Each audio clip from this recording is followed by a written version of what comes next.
What's the deal, YouTube? It's your girl, Miss Honey.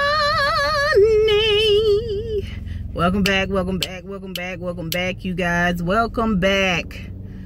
Oh, you guys already know what this is. This is Monday. And Walking Dead Season 8, Episode 8. You guys have to excuse me. I am moderately annoyed because... yeah, I went to get me something to eat. It's hard to find places to eat up here because everything is just either closed down or just on some old BS. And Panda Express is no different. They out of rice. You know what I'm saying? The parking sucks. Like, then I get back to my office right now and they haven't salted the parking decks down, the outside decks down. It's still snow from Friday. Like, who's in charge? Who's in charge? You know what I'm saying? What are we doing here? Like, this is a business that we running. Why don't we have these parking decks salted down so that people can have a place to park? I don't get it. But anyway, I digress. Let's go ahead and further agitate me by talking about the Walking Dead mid-season finale. First of all, Walking Dead is on some bullshit. Okay? You writers, you're on some bullshit. You're too busy trying to be deep. You're too busy trying to be deep instead of just giving us an action-packed episode where Team Rick finally wins. Like, what's the problem? What, we just don't want them to win? Huh? We just spend 7 seasons getting us to fall in love with these people and then they turn out to be weak, mealy-mouthed, jellyback losers? Oh, please don't let us forget hard-headed as hell, Carl. Yeah, I'm talking to you. Okay, so... anywho, let's just go on talk about this. So, first of all, it's no blow by blow. We can't do blow by blow because it was like real-time flashback, real-time flashback, real-time flashback. That's one thing. And probably only about a good 10 to 15 minutes of the episode had daylight in it. Had any type of lighting whatsoever. The rest of the episode was all done in dark. Not only just complete darkness, but there were smoke bombs, you know. And so it was cloudy and dark. And, you know, when people do stuff like this, it makes me feel like you think I'm stupid. You think I'm dumb. You trying to pee over my head and make me think it's raining. It's really not one Mickey freaky thing that's really going on here in this episode that's important outside of what's going on with Carl. That's it. We get to see a flashback of Carl talking to his dad the day they first met Siddiq. When Rick shot over Siddiq's head, they was walking back, him and Rick and Carl had the gas can, and Carl was, you know, waxing poetic about what's it all about, you know what I'm saying, hope and life and love and all of this stuff. Okay, we knew then something was going on with Carl, right? And then we see Carl, flashback, he's sitting in his room, you know, which he is writing a note to Rick, you know, and the note he writing to Rick is like, you know, Dad. I was like, what kind of writing is Carl writing? Like 7-year-old Carl? Like, what is he doing? There's another thing. We knew something was going on with Carl, because Carl, why is you writing like you in elementary school, sir? Okay. So then we get to see Michonne talking to Daryl. This is one of our few episodes of daylight, and Daryl is back at Alexandria, and Michonne is apologizing for leaving him there at the gates of Negan's camp. And we see Tara talking to Rosita, and it's just all of this, you know, conversation about, oh, we took care of it, we got everything done and everything's taken care of. Meanwhile, now, you know, we saw Rick first of the episode, he on the walkie-talkie. So let me get this straight. You done had a walkie-talkie all this Mickey freaky time, except when you was in the hot box and being sexually exploited by Jadis.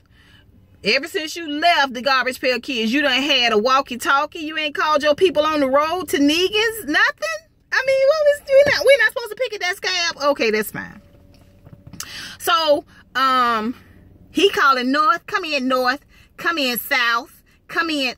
Boy, if you don't get off that thing and get on down there and get back to your camp and see what's going on, ain't shit going on here. Ain't no Walkers, ain't no Negan, ain't no nada. Where your people at? Okay, so Then we see Rick and Carol and Jerry all in the car together.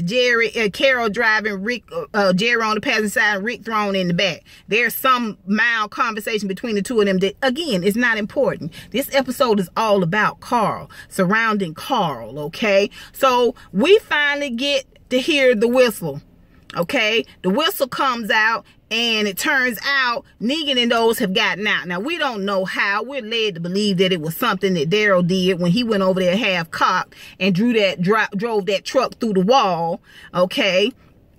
But we find out a little bit later on that it was Eugene. Eugene was the catalyst in helping Negan and those get out of there. We also get to see Eugene drinking, the flashback. He drinking. He's supposed to be having an existential experience. And he decides in the drinking and his shame and anguish and conscience that he's going to free Gabriel as well as the doctor and get them back to the hilltop safety so Maggie can have a doctor. Now you have a conscience, Eugene. Now you feel some sense of shame and loyalty. Now. Okay, I told y'all I can't do this. I can't do this with y'all and Eugene. I'm not doing it. I'm not doing it. Okay.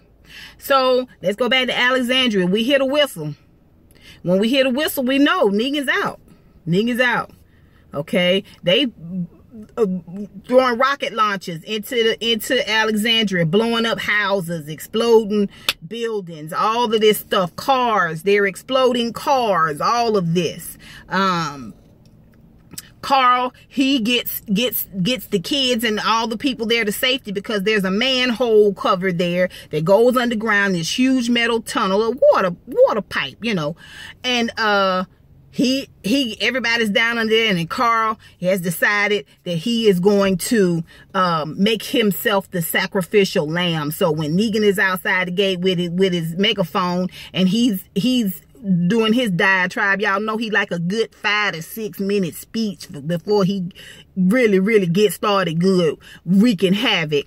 So he's giving the speech. Carl pops up, and Carl is like, kill me. You want to kill somebody? Kill me. Okay, it's children in here. You got to kill somebody. You just absolutely got to have a sacrificial lamb. Let it be me. And everybody's like, oh, Carl is really a leader. No. That's not what's going on, okay? Carl want to be a leader now, but when he was supposed to be a leader, okay, supposed to be back at camp doing what his daddy said, what was he doing?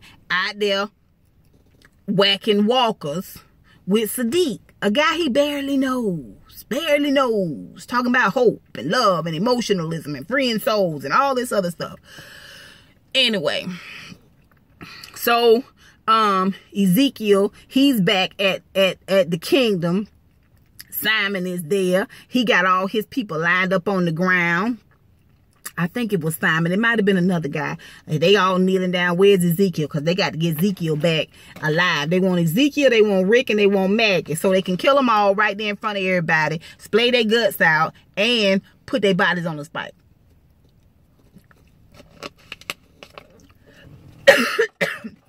Now, they done had all that time, the whole season, while they been stuck inside Negan's camp to think about exactly what they was going to do when they got out. So now we're formulating the plan.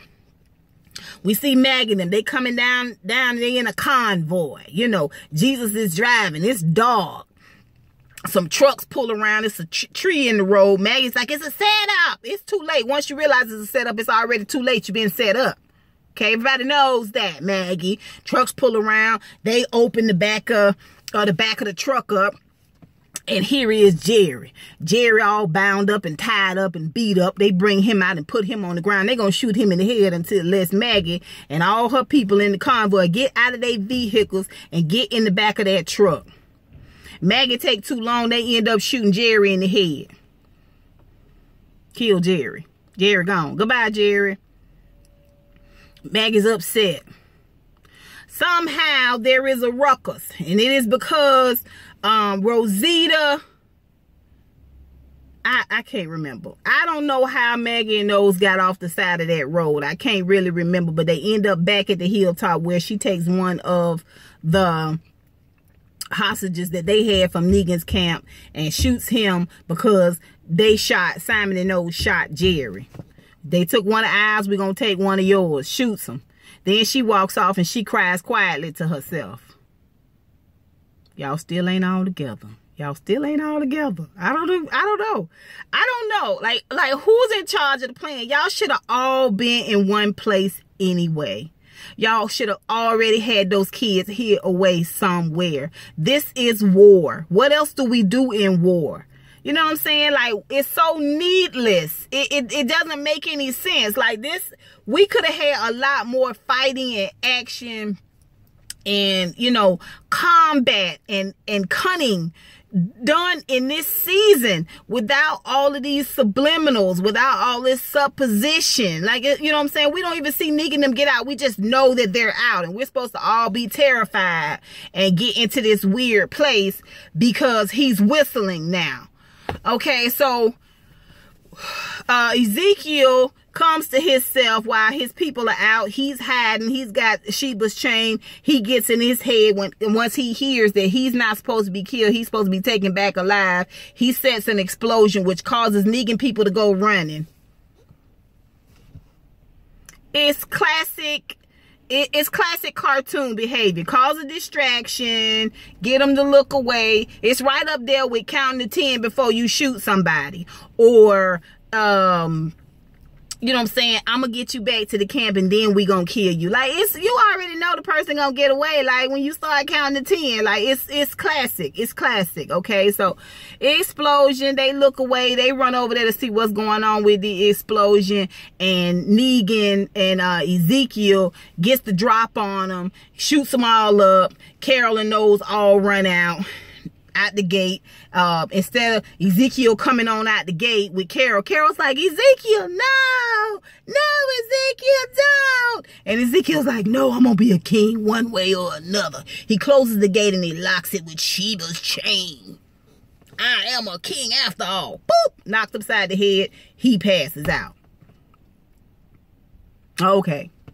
So now Carlton did his best to get a distraction and keep it all cloudy and smoky and lead them away and do all of this stuff. And come to find out that,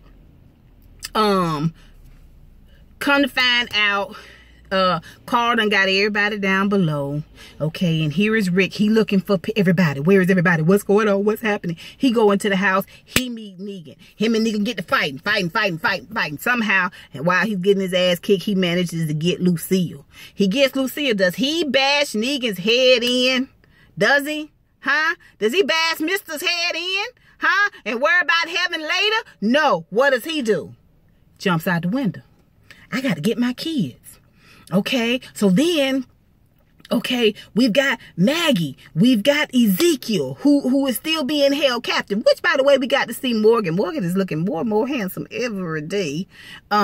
He peeping through a peephole at Ezekiel. So I guess beginning the second half of season 8, he gonna somehow save King Ezekiel. You know, this how we do. Okay? Cause y'all trying to pee over our head and make us think it's raining. All right, okay, let's just move forward. And so, I don't know what he gonna do.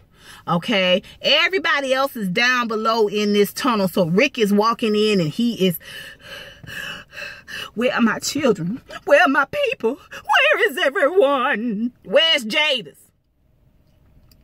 Huh? Oh, okay, all right. He see Judith. You know, a shadow of Judith playing. Oh, Judith is fine. Where's my only boy? My oldest son. Where could he be? He looks around and looks around and looks around. His car sitting there on the ground. And now Rick and Michonne together. Let me just point out that Michonne's mind ain't been right ever since she been getting the one-eyed wonder weenie from Rick. Her mind ain't been right. Her mind has not been right this whole season, but I digress. Okay, we see Carl sitting down there on the ground. We scroll past Sadiq.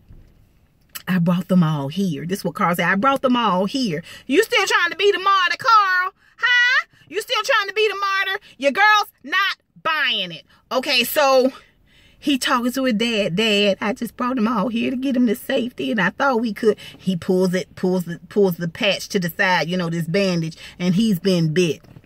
So all this time you been bit. You done went back to the camp to try to act like you the savior of everybody. You done offered yourself up to Negan because you the savior, right? But it turns out you knew you was gonna die all alone, Carl. Huh? This will being hard-headed get you, Carl. This is what I'm saying. Okay? This is what I'm saying. What the hell is going on The Walking Dead? Can we win? Can we live? Okay, we're the ones that built an entire civilization inside an old jail. Okay, so all of a sudden now we too dumb to get out of stupid shit with Negan, and we've had not one, not two, but 3 opportunities to bash this ninja's head in. We still don't. Y'all think y'all finna drag me through the rest of season 8 and possibly a season 9, and this is the type of fuckery that you gonna put on your channel? Huh? I'm not buying it. Good night, Carl. Good night. Okay? He's not dead now, but we know he gonna turn. This is the longest turn he has ever taken. What was the black guy that got bit? They was gonna cut his leg off. They did cut his leg off. He still ended up turning. The one that him and Sasha had something going on. He turned pretty quick. Carl is able to get a lot done in the midst of being bit. But I'm not going to pick at that scab. I'm not going to pick at that scab. I don't want to do it. All I'm going to say is The Walking Dead need to step their shit up. And the rest of y'all out there who love The Walking Dead, y'all need to stop acting like y'all so shocked and surprised about the shit that's going on this show, because it's real basic like what they doing, and it's pissing me off. It makes me mad that we got 3 kingdoms, 3 townships, 3 groups that's against Negan, and he stay winning. This shit right here is getting ridiculous. And Miss Honey is about this close to putting up one of these fingers. And I promise you, it is not going to be this one, or this one. That's all I'm saying. That's all I got for y'all on The Walking Dead. Y'all tell me what y'all thought. Of y'all brokenhearted, y'all sad, y'all torn up, y'all deep down inside, y'all emotional. Y'all let me know. Until next time, honeybees. Mwah.